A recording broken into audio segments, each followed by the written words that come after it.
I'm Shannon Beeby, and I'm at the Tonkawa Film Festival, and I'm with Lawrence Hennigan, the director of Interloper. And Lawrence, I'd love to hear about some of the themes that you were wanting to explore in your film, and why you chose science fiction to explore them. Sure. Interloper is, I always say it's a fish out of water love story with time travel. A lot of the themes are kind of otherness, the feeling of being different or outside.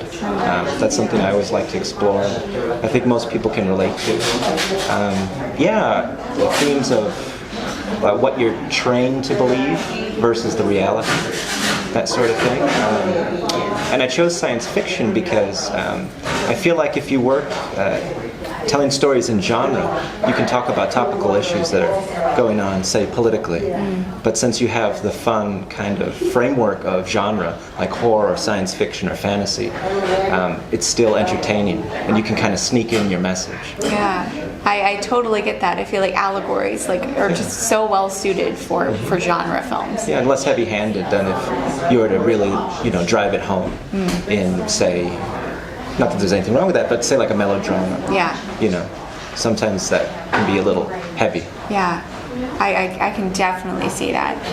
And you actually played a lot of important roles in the making of this film. Not only did you star in it, but you wrote it, you directed it, and you played a big part in editing it also. So tell me about your experience with taking on so much onto your shoulders, if that felt really liberating in ways, or maybe some challenges that you faced. Definitely liberating. Yeah. It really came about by necessity. I mean, when I decided to make the short, I wrote it, and then I got a team together.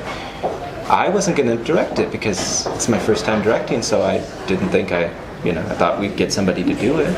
But the team convinced me, no, this is your idea, this is your vision, and you should do it. You have an understanding of film. I'm crazy about movies and all that, and I'm an actor, so why not give it a shot? So they gave me the confidence to go for it. And then from there, we had an editor originally, but I didn't like the way it was going, and quite frankly, he was really busy. So I was going to find someone else, but then I said, why don't I just do it? Why don't I try at least? In the interim while we find somebody. Yeah. And then I really found I love editing. Oh, wow. Yeah. That's I did a little great. in college years back, but so I decided I'll edit the whole thing. And I'm so glad I did. Because they say you make a movie 3 times. Yep. Once when you write it, once when you shoot it, and then once when you edit it. So I'm really glad I didn't give that to somebody. Yeah. Do you feel like in the future you would want to take on those same roles again, or would you want to explore not putting so much on your plate, or do you feel like, no, this is actually going to be my way of doing this moving forward? I think it's going to be my way of doing it moving forward. I'm really happy ultimately with the result. Yeah. I like to collaborate, and I did collaborate. I got a lot of ideas from the crew and things like that, and family and friends, but gosh, yeah, if I could afford the time to, say edit a film, even if it's a feature, I really want to. Yeah. Or at least be heavily involved in it. That kind of control, I just can't see letting go of now that I know I can do it, and I actually like to do it. Yeah. And I see how important it is to the ultimate finished film. Yeah. It just seems like, God, how can I turn that over to somebody else? That's It's the like fun part. raising your kid until they're 12, and then here, you finish, and hopefully they'll turn out okay. Yeah. That's how it feels, anyway. I can see that. And it's also such a great time right now, to be able to take on those things. I don't think in the past we had the ability, the means or the tools to make it as accessible to do those things as easily. Absolutely. And now this really is the age of the creator, someone who can really write, direct, star, edit, because I feel like the tools overall are just so much more accessible than they were in the past. Absolutely, yeah.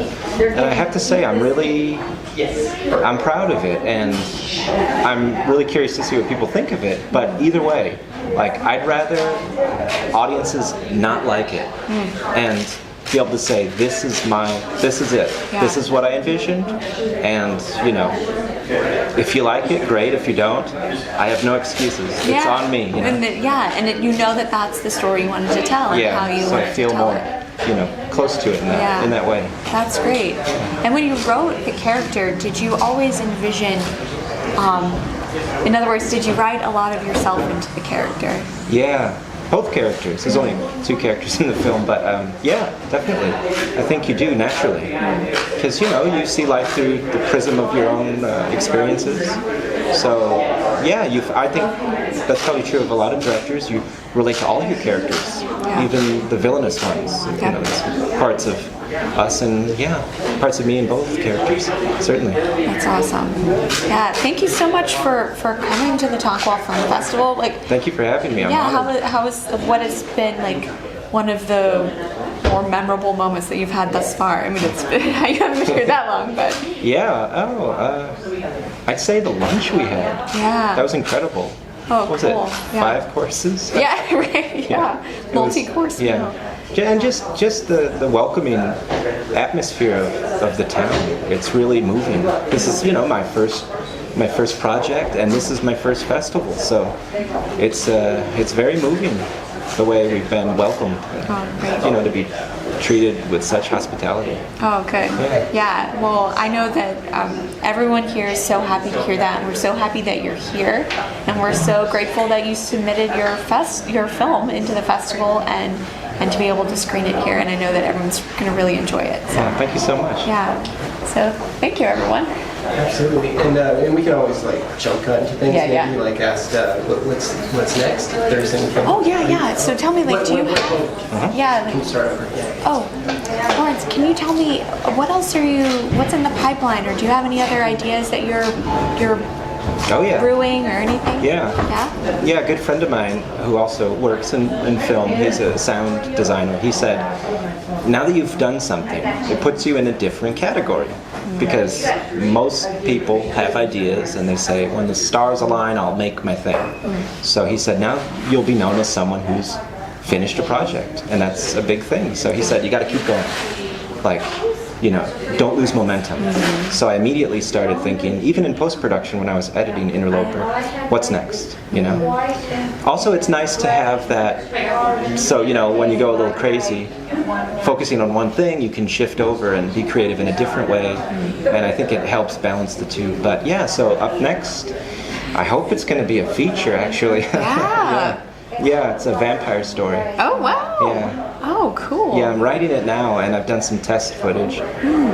We've got the makeup and the fangs and all that stuff. All right. Yeah. It looks good so far. Yeah, it's set in modern day Los Angeles. It's a story about loneliness, kind of contemporary living, and, you know, a vampire who's 119 years old, trying to kind of adjust to life today, you know.